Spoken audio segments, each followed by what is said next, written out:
Ils étaient près d'une centaine, venus de tout le Morbihan. Le 11 février 2017, les militants locaux du Front National étaient réunis en nombre au Palais des Arts de Vannes pour la Galette des Rois annuelle. La présence d'un des ténors du Parti patriote n'était pas étrangère à cette affluence. La star de l'après-midi, c'était lui. Steve Briouat, le maire d'Hénin-Beaumont et conseiller européen, s'était déplacé jusqu'à Vannes afin de mobiliser les militants du Front National du Morbihan. À quelques semaines des élections, l'objectif était simple.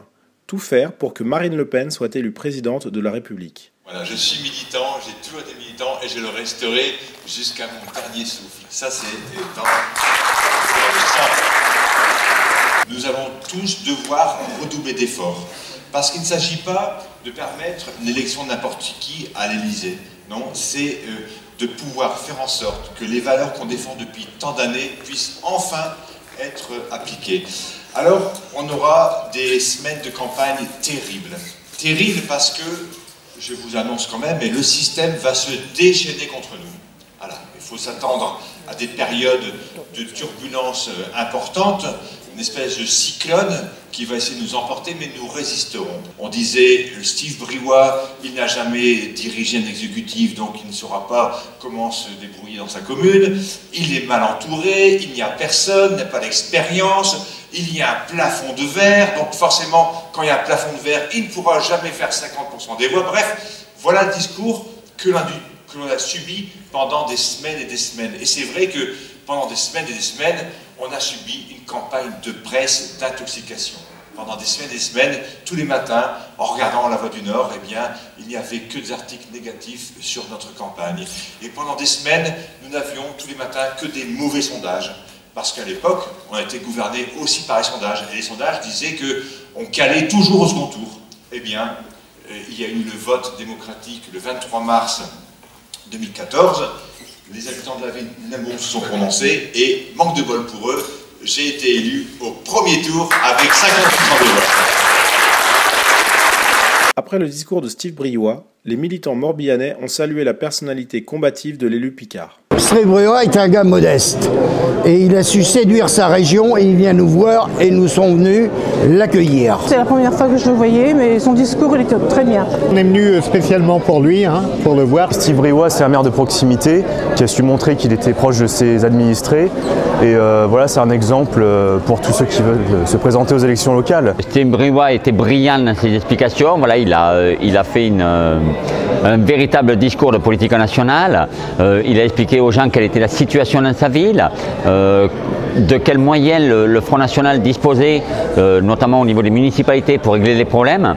Et surtout, lorsqu'on veut, on peut. Et je suis convaincu que demain, si Marine Le Pen est présidente de la République, elle répondra aux attentes des Français. Oui. Je ne pense pas qu'il faille modeler la campagne à quelque région que ce soit. Moi-même, je suis pas bretonne de natif, mais en revanche, je suis bretonne de cœur. Marine Le Pen l'est également, puisqu'elle est bretonne. Je pense qu'il ne faut surtout pas exclure la Bretagne de la France. Déjà, il ne faut pas oublier qu'historiquement, la France a constamment été sauvée par les Bretons, ne serait-ce qu'à l'époque par les Anglais. Si les Bretons ne s'étaient pas réveillés, aujourd'hui nous serions britanniques, donc il ne faut surtout pas l'oublier. Mais la Bretagne a exactement les mêmes problèmes que la France. Elle est la France à part entière, à l'exception qu'elle a une culture qui lui est propre et qu'il ne faut surtout pas qu'elle perde, comme les Corses. Voilà. Mais non, il faut faire une campagne nationale. Si nous commençons à faire une campagne qui s'axe sur telle localité ou telle localité, il est sûr qu'on n'y arrivera pas. Et ça, les Bretons l'ont compris. Je trouve que c'est toujours formidable de pouvoir retrouver le peuple militant. Voilà, y a des gens qui ont fait la démarche d'adhérer au Front National, de soutenir Marine, parce qu'ils y croient, parce qu'ils ont des convictions. Donc j'ai voulu venir aussi ici parce que ça fait partie de mes missions. Même si je suis beaucoup accaparé par ma ville, bien, je reste néanmoins un militant et j'essaie j'essaie de donner aux autres cette même envie de combattre, avec toujours ce même message de résister et de ne jamais désespérer. Je suis convaincu que Marine gagnera la présidentielle car aujourd'hui tout a changé dans le monde et en France en particulier. On n'est plus dans le même monde qu'il y a 5 ans. Les choses ont évolué. Le climat actuel a beaucoup changé.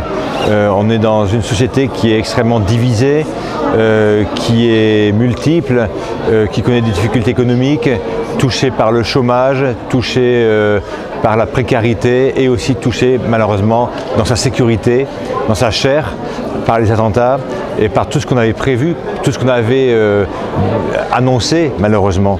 Et donc aujourd'hui, l'opinion qu'ont les Français à l'égard de Marine Le Pen a considérablement évolué parce que aujourd'hui les Français sont d'accord majoritairement avec ce qu'elle dit, que ce soit sur des thématiques comme l'immigration.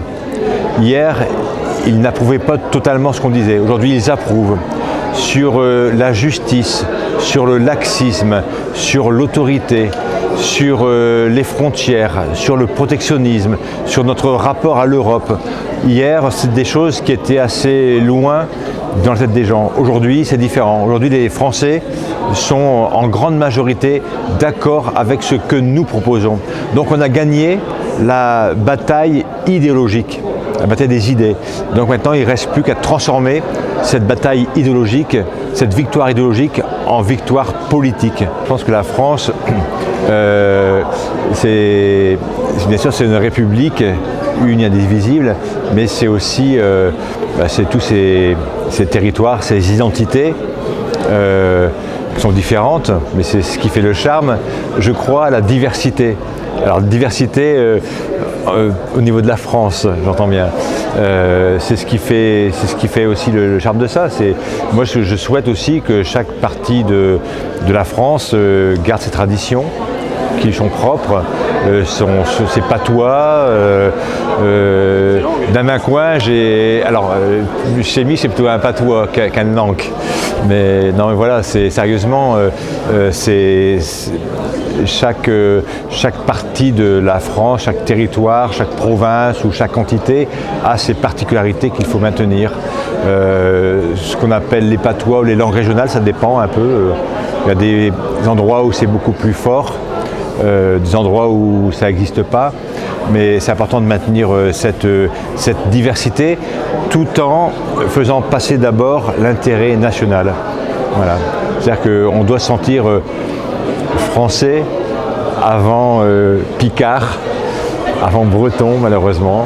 Mais voilà, si on demande beaucoup à tous ceux qui veulent venir en France, il faut aussi que nous-mêmes, puisqu'on vit dans le même pays, il faut qu'on demande aussi beaucoup de choses à nous-mêmes. Depuis maintenant l'instauration du quinquennat, on se rend compte que systématiquement les députés sont élus pour donner une majorité gouvernementale au président nouvellement élu. Donc forcément, si Marine gagne la présidentielle, ce que je crois, eh bien, il y aura automatiquement, c'est naturel, une majorité présidentielle à l'Assemblée nationale, même s'il y a derrière des contraintes qui sont liées au mode de scrutin, mais il y aura une majorité présidentielle parce que les Français veulent donner les pouvoirs législatifs au courant politique qui incarne la présidente de la République. Bien sûr, et je ne pense pas d'ailleurs qu'il faille limiter cela aux seuls républicains, il y a des personnalités